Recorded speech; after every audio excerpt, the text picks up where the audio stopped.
Hello and welcome to my channel. I am the Psych Auto Scorer, and today we'll be reviewing the auto scoring template for the MMPI 2RF.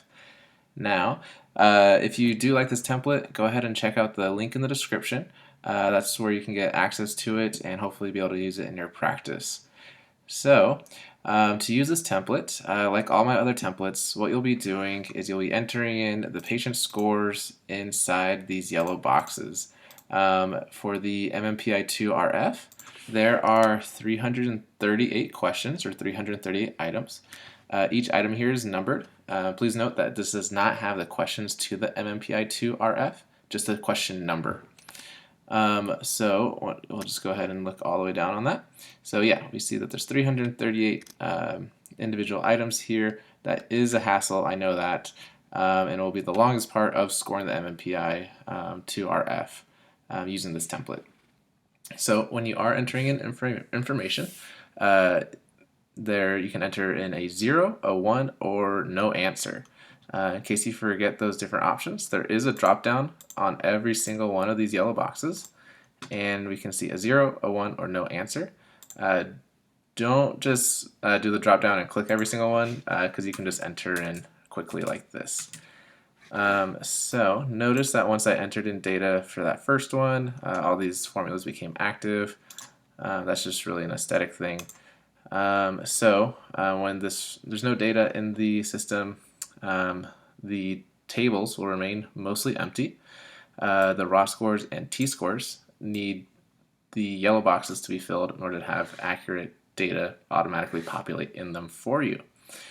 So I do have some fake data that we're going to put in here and see how it works. So like I said, typically, you'd have a bubble sheet that you're looking at and you'd enter in a 1 for true, a 0 for false, right? So a little bit time consuming. If you have another system like Google Docs or something like that, I recommend that. Google Sheets, because you can copy and paste it over. All right. So, wrong one, sorry. Oh, and I'll show you the graphs as well. There are graphs. I just want to show you that they're empty right now and that they auto-populate. Oops, that's from previous. All right, it went away because the formula's caught up finally. All right. So here are the fake scores. So we have 338 cells that we're copying over. When you do copy, you can just do Command C or Control C. But when you paste, it's important that you do paste special and you do values. Just because if you do, you'll just mess up the formatting if you just do, Command V or Control V. All right, so once you've entered that in, you can see that the raw scores and the t-scores have been automatically calculated and are ready for interpretation. These do have 1s and 0s just because it's fake data. I wanted to show that some elevated clinical levels, the first 115 were 1s, but then there's 0s and 1s after that. So we can see that this report was probably likely invalid because we had a t-score of 82 for the VRIN revised version, and then several other concerns with the validity of this. Again, it's just fake scores, so don't worry about it. When these are red, yellow, or green, that indicates that there is a special interpretation mentioned inside the scoring manual that you should take a look at. If they are not, then it's likely not a interpretable score. However, always pay attention to patient history and clinical context when you are interpreting the results. These colorations aren't a definitive indicator of need for interpretation. All right, so just like that, we've scored the MMPI 2RF.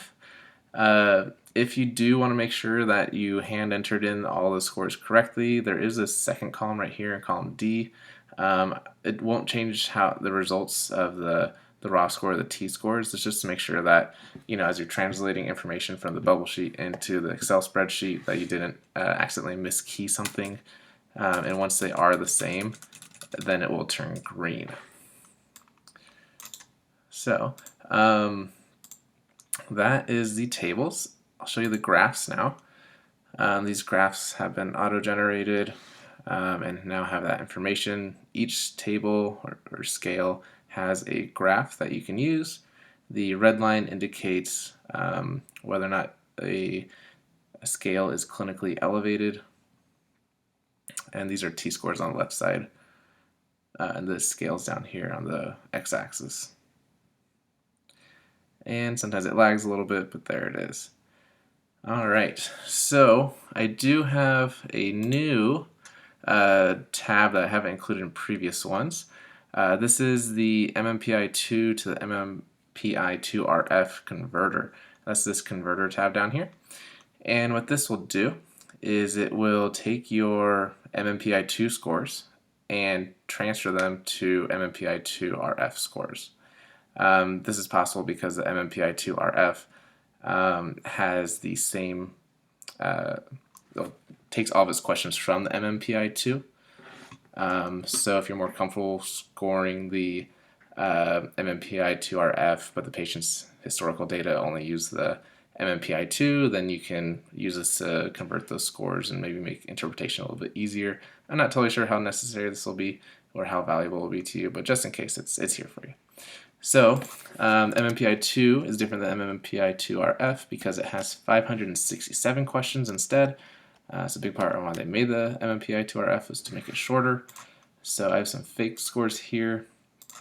To use this, you just enter in the MMPI2's scores for the patient, and again, you do paste special and just the values. And you'll take these scores in column H, and you would copy and paste them into column C on the scores. And again, you do paste values.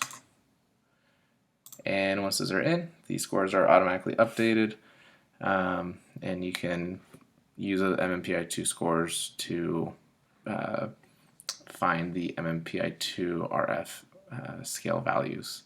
Alright, I hope this is helpful. If you did like it, go ahead and like and subscribe because I do have more of these videos coming out and auto-scoring templates becoming available. Alright, thanks so much.